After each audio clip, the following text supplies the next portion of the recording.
আল্লাহর বান্দি, তার একটা মাত্র কন্যা সন্তান ছিল। সেই কন্যা সন্তান মৃত্যুবরণ করেছে।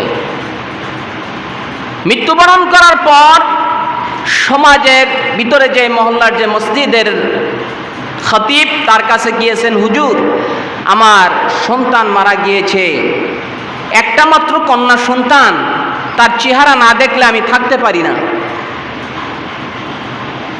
ও আল্লাহর বান্দা, মুসলমান ইমানদার, এবার মহল্লার মসজিদের যিনি খতিব, তার কাছে চলে গেলেন, বললেন, হুজুর আমার একটি মাত্র কন্যা সন্তান, যার চেহারা না দেখলে আমি থাকতে পারি না। ও হুজুর, আমার সেই কন্যা সন্তানটা মৃত্যুবরণ করেছেন, কিন্তু কবরের ভিতরে কোন হালাতে আছে এটা একটু দেখতে চাই। ও আল্লাহর বান্দা, উম্মতের দল, এই কথা যখন হুজুরকে বললেন, হুজুর বললেন, আমি এটা তদবির বলতে পারবো না। হাসান বসরি আছে, হাসান বসরির কাছে যাও, ওই হাসান বসরি তোমাকে ভালোভাবে বলতে পারবেন কোন আমলের বিনিময় তোমার কন্যা সন্তান কবরের ভিতরে কোন হালাতে আছে তুমি দেখতে পারবা। সুবহানাল্লাহ। ও মুসলমান ইমানদার, হাসান বসরির কাছে চলে গেলেন, ও হাসান আমার একটি মাত্র কন্যা সন্তান কবরের মধ্যে ঘুমিয়ে আছেন, যার চেহারা না দেখলে আমি মা থাকতে পারি না। ও হাসান, এমন একটি আমল আমাকে বলে দেন যে আমলের বিনিময় আমি আমার কন্যা কবরের ভিতরে, আমার মেয়ে কোন হালাতে আছে আমি দেখতে পারবো। হাসান বসরি বললেন, ও আল্লাহর বান্দি,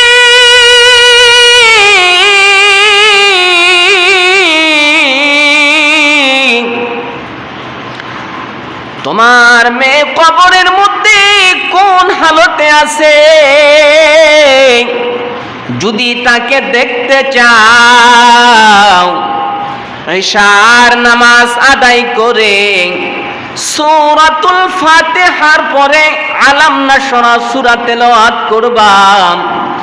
এই আলাম নাশরা পড়বা, পাক পবিত্র বিছানায় ঘুমায়া যাবা, তাহলে তোমার মেয়ে কবরের মধ্যে কোন হালাতে আছে দেখতে পারবা। ওই আল্লাহর বান্দি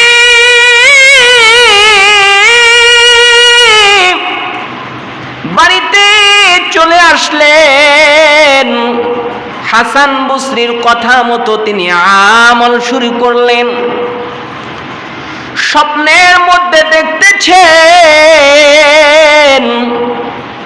তার মেয়ে কবরের মধ্যে কঠিন আযাবের মধ্যে আছে। ও আল্লাহর বান্দা মুসলমান,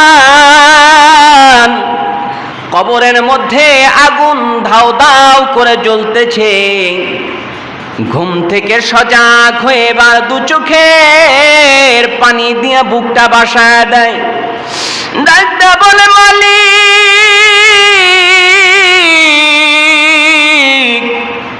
দুনিয়ার ভিতরে আমার মেয়েকে আমি ফুলের টোকা পর্যন্ত দেই নাই, আর আজকে কবরের মধ্যে জাহান্নামের আগুন ধাউ ধাউ করে জ্বলে।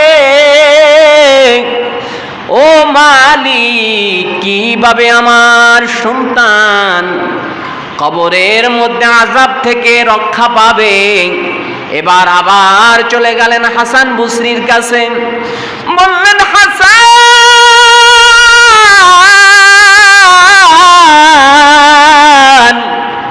আমার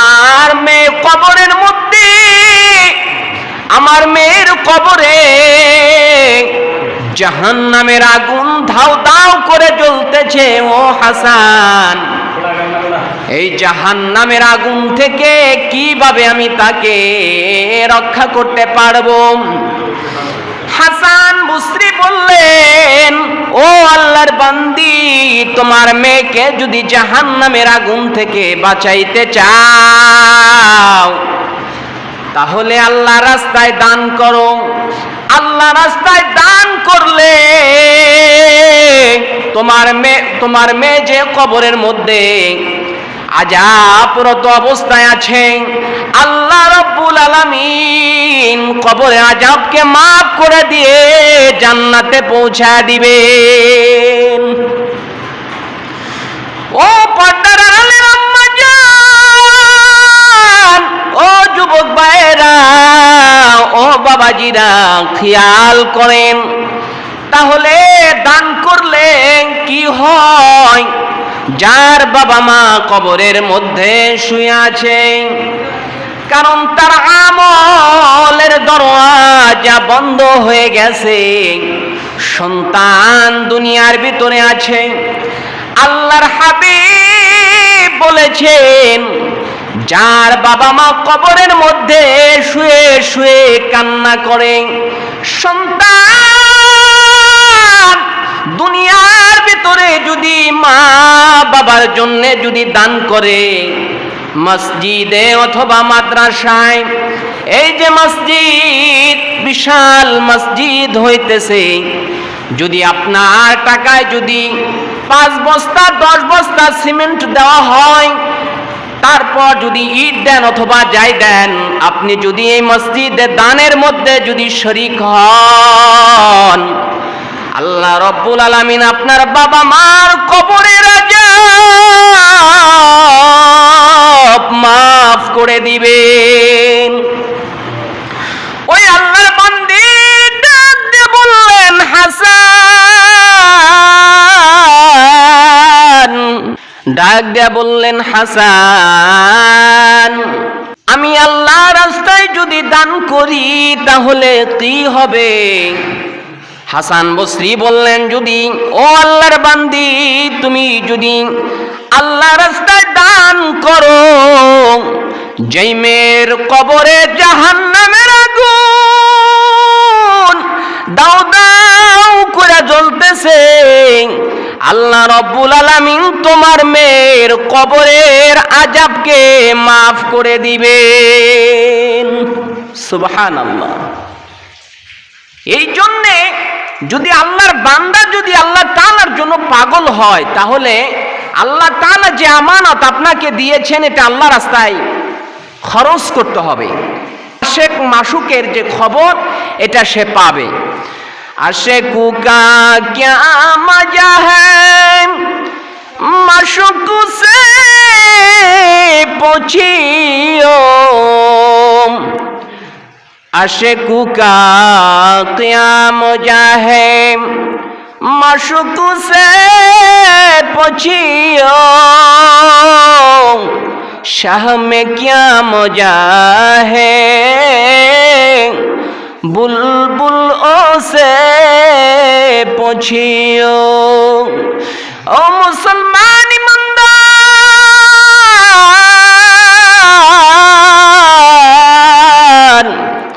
আল্লাহ রাস্তায় যদি আপনি দান করেন, আপনার দানের পরিমাণ যদি কমও থাকে, তাহলেও আল্লাহ রব্বুল আলামিন খাঁটি দানবীর হিসাবে আপনাকে কবুল করে নেবেন।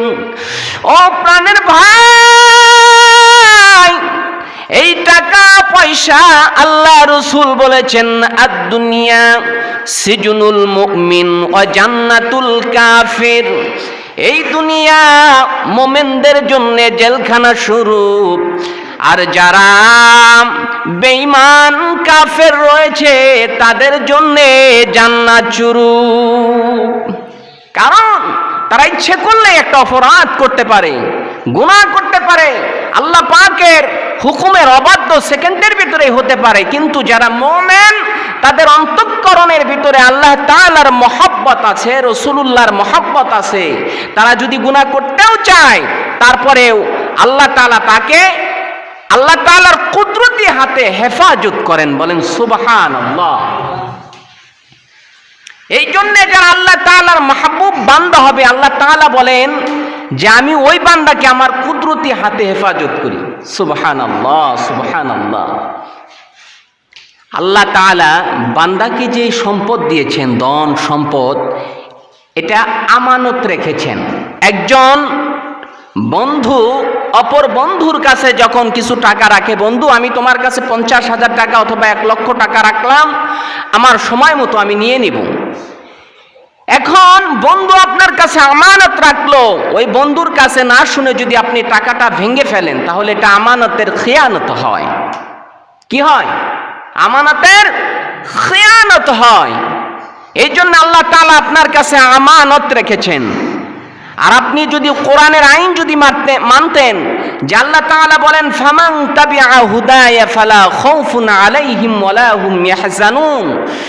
কোরআনের আইন হলো চুরি করলে হাত কেটে দাও, জেনা করলে বুক পর্যন্ত গেড়ে পাথর মেরে শেষ করে দাও। তাহলে এই কোরআনের আইন যদি দুনিয়ার ভিতরে থাকতো, আপনার যেই মুসলিম কান্ট্রিগুলি পৃথিবীতে রয়েছে, এই পৃথিবীতে প্রায় 950 কোটি মানুষ বসবাস করে। 450 কোটি হচ্ছে মুসলমান। আর এই মুসলমানের ভিতরে আল্লাহ তাআলার মহব্বত আছে, আল্লাহ তাআলার হাবিবের মহব্বত অন্তঃকরণ দিয়ে ভরা। বলেন সুবহানাল্লাহ। এ মুসলমান ইমানদার, আল্লাহ রব্বুল আলামিন ধন দিয়া পরীক্ষা করেন, ধন দিয়া মন বোঝে আল্লাহ বেটা দিয়া গরিব বানায়া বোঝে আল্লাহ জুলা কান্দে দিয়া। ও আল্লাহর বান্দা, ছোট্ট একটি ঘটনা আপনাদের মাঝে আমি উপস্থাপন করব। আপনারা কি শুনবেন? সবাই শুনবেন ইনশাআল্লাহ। দুপুর বেলায় দেখবেন অনেক বাড়িতে দুপুরে অথবা যে কোনো সময় ভিক্ষুক চলে যায়, বলে ও ভাই বাড়িতে কে আছেন, আমাকে ভিক্ষা দেন। সে তো ভিক্ষা চায়, আপনার ধন সম্পদ কিছু চায় না, মাত্র কয়েকটা টাকা অথবা চাল যাই হোক চায়। দুপুর বেলায় স্বামী স্ত্রী খাবার খেয়ে রেস্টে চলে গিয়েছেন, ভিক্ষুক বাড়িতে আসছেন, এসে বলেন কে আছেন বাড়িতে, আমাকে ভিক্ষা দেন। স্ত্রী অনেক ধার্মিক ছিলেন, পর্দাশীল ছিলেন। স্ত্রী স্বামীকে ডেকে বলে ও প্রাণের স্বামী, ভিক্ষুক এসেছে, কিছু হাদিয়া দাও, ভিক্ষা দাও। স্বামী বেশ্রা বদমেজাজি ছিলেন। স্বামী বলেন ও স্ত্রী ভিক্ষা দেওয়া যাবে না। কিন্তু যে আল্লাহর বান্দি ওই স্ত্রী, আল্লাহর বান্দি বলেন ও প্রাণের স্বামী, আপনার কাছে ধন সম্পদ অথবা কিছুই তো চায় না, মাত্র কিছু হাদিয়া চায়। ও প্রাণের স্বামী কিছু ভিক্ষা দেন, আমার মনটা কাঁদে দেওয়ার জন্যে, কিন্তু আমি তো তার সামনে যাইতে পারবো না, আমি তো দিতে পারবো না। এবার স্বামী বেশ্রা বলতেছেন তুমি যাও দিয়ে আসো। বলে না আমি যাইতে পারবো না, আপনি দেন। কিন্তু যে আল্লাহর বান্দি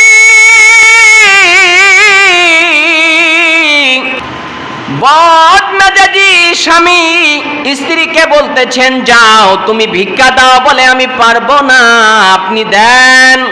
আমি মেয়ে মানুষ, আমি একজন বেগানা পুরুষের সামনে যাইতে পারি না। ও মুসলমান, আল্লাহর বান্দা,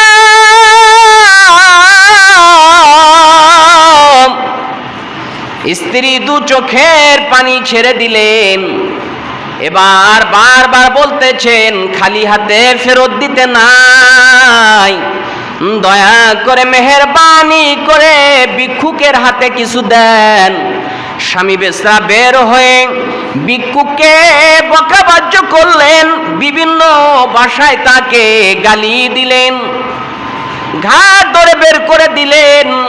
এবার যিনি মাজলুম তিনি আল্লাহর দরবারে হাত উঠে বললেন, আল্লাহ আমার কিছু নাই, আমি ভিক্ষুক, ও আল্লাহ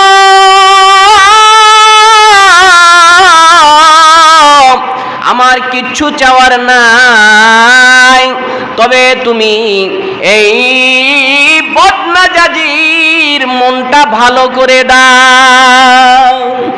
বদদুয়া দিলেন না যে আল্লাহ তার মনটা ভালো করে দাও, বলেন সুবহানাল্লাহ। বর্তমান সময় যদি আমরা মানুষকে যদি আমরা কষ্ট দেই, যিনি মাজলুম তিনি ফস করে আপনার দোয়া করে আল্লাহ তাআলা ওর উপরে গজব দাও, কিন্তু তিনি তা বললেন না যে আল্লাহ তাআলা তুমি তার মনটাকে ভালো করে দাও, বলেন সুবহানাল্লাহ।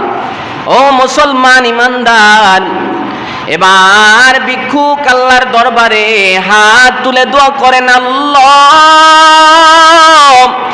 তুমি এই ভাইজানের মনটা ভালো করে দাও। কিন্তু এবার ভিক্ষুক চলে আসলেন, স্বামী স্ত্রীর ভিতরে ঝগড়া শুরু হয়ে গেছে। আল্লাহ রাব্বুল আলামিন বলেন, লাইন শাকারতুম লাযীদান্নাকুম ওয়া লাইন কাফারতুম ইন্না আযাবি লাশাদীদ।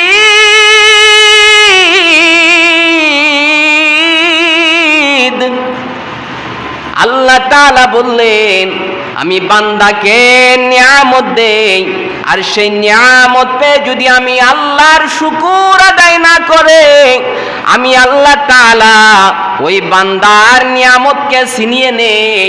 ওয়ালা ইন কাফারতুম ইন্না আযাবি লাশাদীদ। আমি বান্দার নিয়ামতকে ছিনিয়ে নেই তো নেই, আবার ওই বান্দার উপরে আমি গজব নাজিল করি, বলেন নাউজুবিল্লাহ। ও আল্লাহর বান্দা,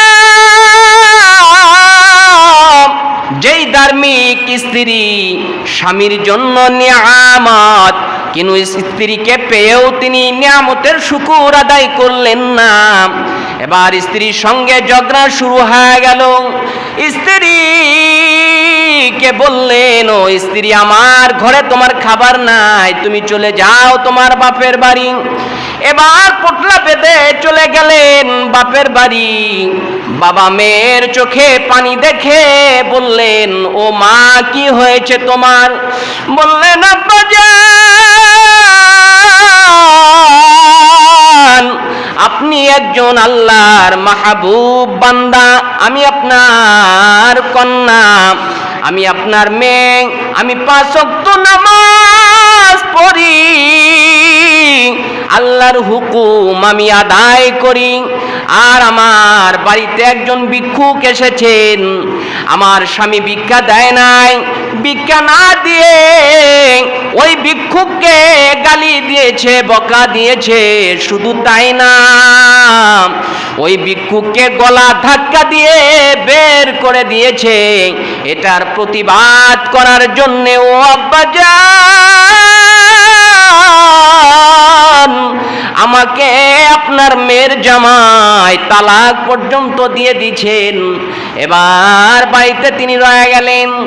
এবার ওই আল্লাহর বান্দা বলতেছেন, ও মা আল্লাহ পাকের হুকুম মানো, যা হবার হয়ে গেছে, কোনো দুঃখ নেবার কারণ নাই, কারণ আল্লাহ তাআলা তোমাকে বানিয়েছেন।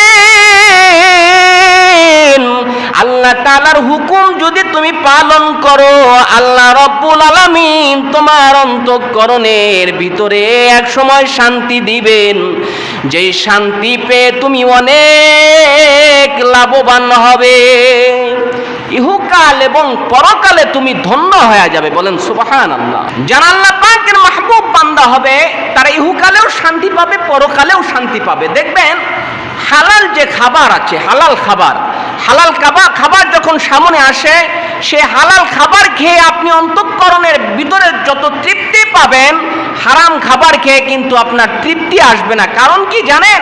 যে ওই খাবারটা হচ্ছে হারাম আর এই খাবারটা হচ্ছে হালাল, এতটুকুন পার্থক্য।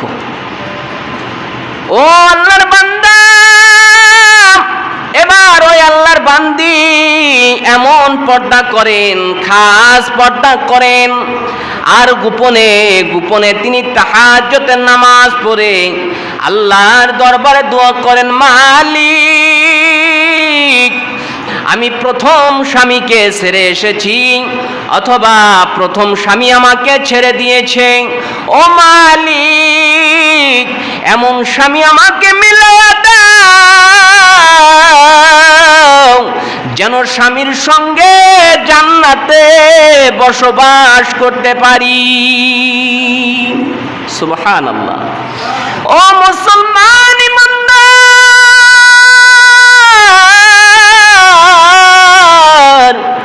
এবার ওই আল্লাহর বান্দি এমন কান্না করেন তাহাজ্জুদে নামাজ পড়ে। এই জন্য আল্লাহর হাবিব বলেছেন, ইন্নামা আমালু বিন্নিয়াত, সমস্ত কাজের ফলাফল নিয়তের উপরে। ওই আল্লাহর বান্দি চোখের পানি ছেড়ে কান্না করেন। এবার ওই মেয়ের অজান্তে এমন একটা বিয়ে এসেছে, এমন যুবকের সঙ্গে তার বিবাহ, সেই যুবক 5 ওয়াক্ত সালাত আদায় করেন, 5 ওয়াক্ত নামাজ আদায় করেন, আল্লাহর রাস্তায় দান করেন। এবার ওই ছেলের সঙ্গে বিবাহ বন্ধন যখন হয়ে গেল, এবার স্বামীর বাড়িতে চলে গেলেন। স্বামী বেচারা তেমন ধনী না, কিন্তু গরিব হলেও আল্লাহ তাআলার মহব্বত অন্তরের ভিতরে ভরা। আল্লাহ রাসূল বলেছেন, ধনী ব্যক্তির চাইতে গরিব মানুষ 500 বছর আগে জান্নাতে প্রবেশ করবে। ও মুসলমান ভাই, ও পর্দার আড়ালের আম্মা জানেরা খেয়াল করেন। এবার ওই যুবকের সঙ্গে যখন বিবাহ হয়ে গেল, স্বামীর বাড়িতে চলে আসলেন।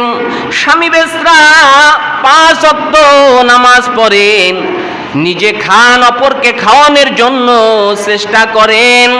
এবার ঠিক দুপুর বেলায় একজন ভিক্ষুক চলে আসলেন। খাবার প্রায় শেষ, কিছু খাবার অবশিষ্ট রয়ে গেছে। ভিক্ষুক এসে বললেন, ও আব্বাজান, ও আম্মাজান, আমার পেটে অনেক ক্ষুধা লেগেছে, অনেক ক্ষুধা পেয়েছে, দয়া করে আমার খাবার দেন। ক্ষুধার তাড়নায় আমি টিকতে পারতেছি না জমিনের মধ্যে। এবার ওই বেশ্রা খাবারের জন্য ছটফট করতেছেন। ওই বেশ্রাকে, ওই আল্লাহর বান্দাকে ঘরের ভিতরে এনে পাটি বিছায়া দিলেন, খাবার সামনে উপস্থিত করলেন। এবার যখন তিনি খাবার খাওয়ার জন্য প্রিপারেশন নিয়েছেন, তখন আপনার যে স্ত্রী ছিল সেই স্ত্রী ওই যুবকের প্রতি নজর গিয়েছে তার অজান্তে। ও মুসলমান ইমানদার,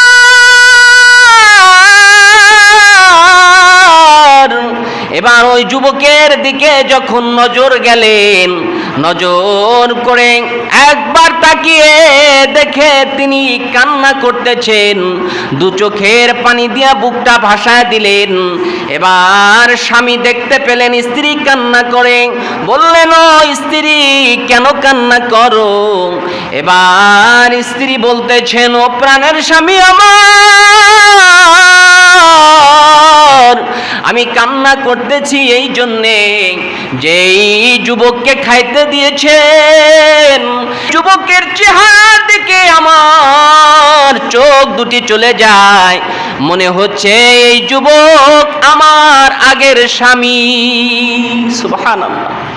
এবার দু চোখের পানি ছেড়ে দেয় আর বলতেছে, ও প্রাণের স্বামী, মনে হয় আমার আগের স্বামী, বারবার বলতেছেন।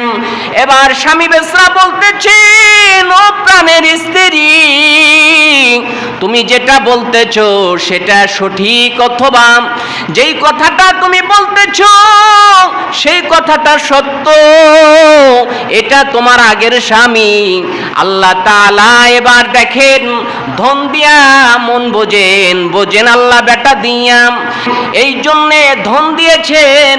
এই ধন হলো আল্লাহ তাআলার নিয়ামত। বহু লোক আছে দেখবেন যারা অসহায় দরিদ্র ছিল, বর্তমান প্রেক্ষাপটে দেখবেন তারা কোটি কোটি টাকার মালিক হয়ে গেছে। হালাল টাকা যদি হয়, হালাল সম্পদ যদি হয়, এটা হলো নিয়ামত। হারাম টাকা হারাম সম্পদ যদি হয়, এটা নিয়ামত না। এটা দেখতেছেন আপনার চর্মচক্ষু দিয়ে, আপনার টাকা বাড়ছে, সম্পদ বাড়ছে, কিন্তু এটা বাড়ে না। হঠাৎ করে এমন একটা জলোচ্ছ্বাস শুরু হয়ে যাবে, সেকেন্ডের ভিতরে ওই টাকা পয়সা সব শেষ হয়ে যাবে।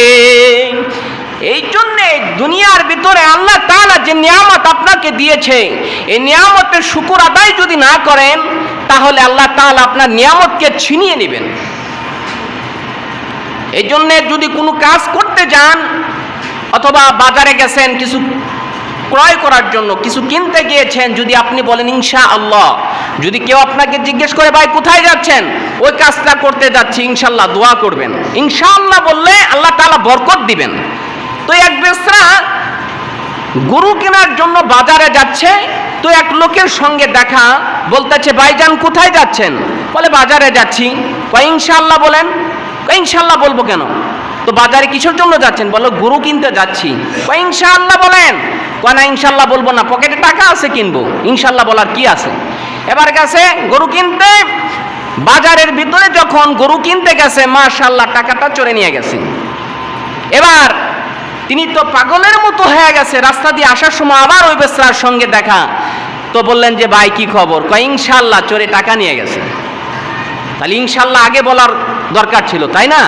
কিন্তু পরে বললেন, কারণ আপনার সম্পদ হারানোর পর যদি ইনশাআল্লাহ ইনশাআল্লাহ বলেন, কোনো কাজ হবে? আপনার সময় মতো বলতে হবে। আল্লাহর ইবাদত যদি আপনি করেন, আল্লাহ তাআলা আপনার প্রতি খুশি হয়ে যাবে। এক বেশ্রা আপনার চুরি করে এসে রাত্রিবেলায়, যখন গভীর হয়ে গেছে রাত্রি, চুরি করে এসে পুকুরের পাড়ে হাত পাও ধুইতেছে। এক তাহাজ্জুদ গুজার আল্লাহ তাআলার ইবাদত করার জন্য তিনি রাত্রিতে জেগে ইবাদত করবেন, তিনিও এসেছেন পুকুর পাড়ে ওযু করার জন্য। দেখতেছেন যে ওই পাড়ে একজন হাত পা ধুতেছে, কিন্তু সে তো জানেন না, তার মনটা তো ভালো। তিনি বলতেছেন, আল্লাহ, ভাবছিলাম যে আমি তাহাজ্জুদ করি, আর একজন তো না দেখি তাহাজ্জুদওয়ালা আছে, তিনিও তো ওযু করতেছেন, তাহাজ্জুদ পড়বেন, কিন্তু সে ভাবতেছে যে চোর বুঝি আমি একাই ছিলাম, কিন্তু ওই পারেও দেখি চোর খাড়ায় গেছে।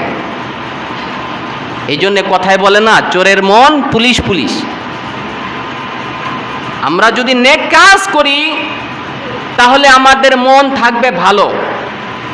এখন ভাই বোন হাঁটতেছেন, কোথাও যাবেন, কিন্তু আমরা চিনি না, না চেনেই আমরা বলি যে যাইতেছে, তার এই সঙ্গী নিয়ে যাইতেছে। অথবা ভালোবাসার মানুষ নিয়ে যাইতেছে, কিন্তু এটা মন্তব্য যে করলেন কতটুকু অপরাধ হলো আপনি তো জানেন না। আগে জানতে হবে, তারপরে বলতে হবে। কথা ঠিক না ঠিক?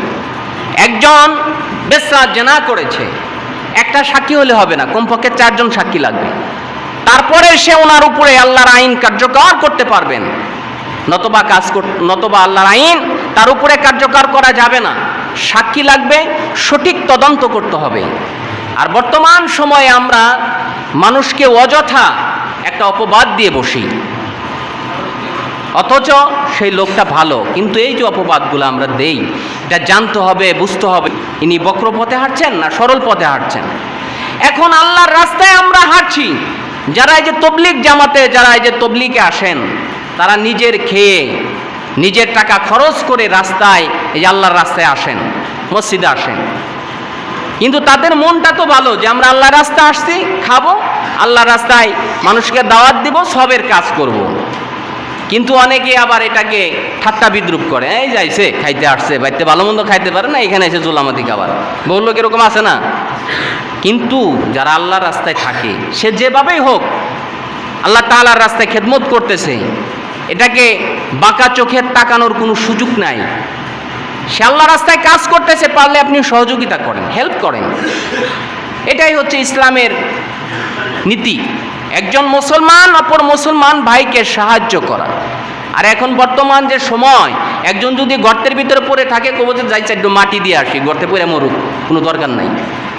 কিন্তু সাহায্য করা আপনার উচিত ছিল, তাকে হাত ধরে উঠায়া গর্ত থেকে বাঁচায় দেন। কিন্তু এটা আমাদের এখন উল্টা হয়ে গেছে।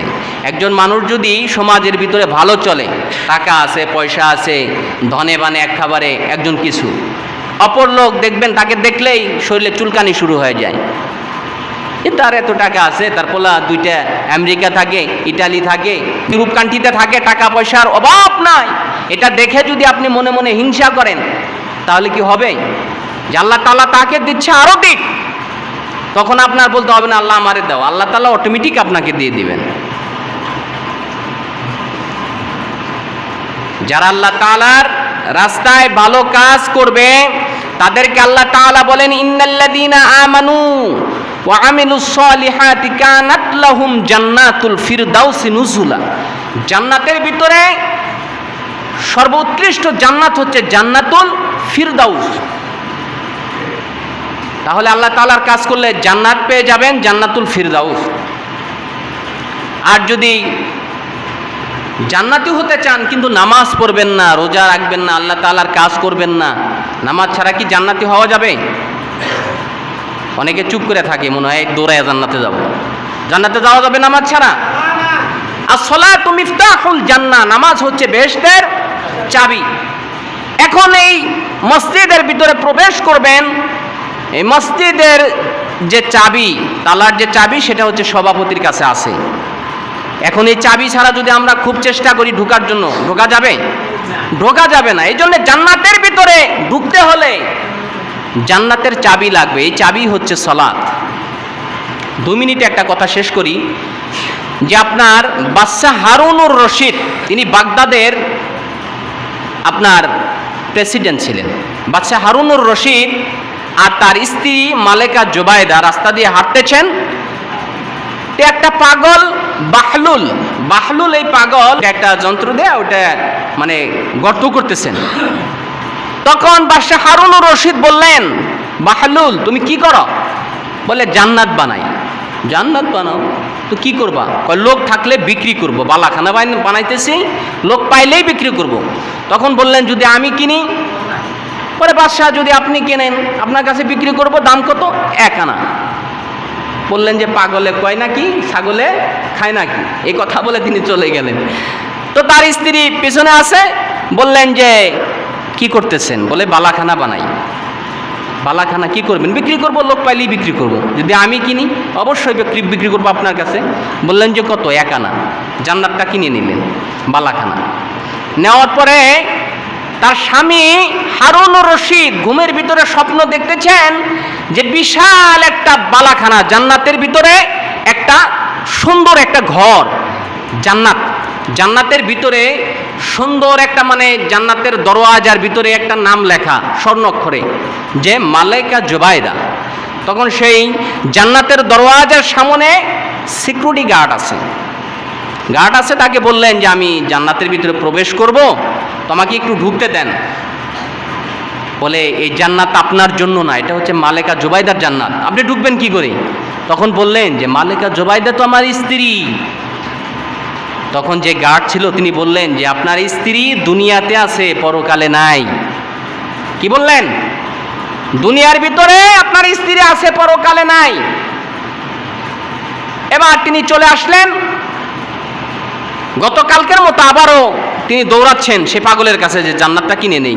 গিয়ে দেখেন পাগল আবার গতকালকের মতো খনন করতেছেন। বললেন কি করো? বালাখানা বানাই। কি করবা? লোক থাকলে বিক্রি করব। বলে যদি আমি কিনি? বিক্রি করব। দাম কত? যে বাগদাদের অর্ধেক সম্পদ আমার নামে লিখে দিতে হবে। তখন বললেন যে গতকালকে এক আনাই বিক্রি করতে চাইলে আজকে আবার বাগদাদের অর্ধেক দিতে হবে, এটা তোমার কেমনই? বললে আজকে দেখে আসছেন, কালকে না দেখে আসছিলেন।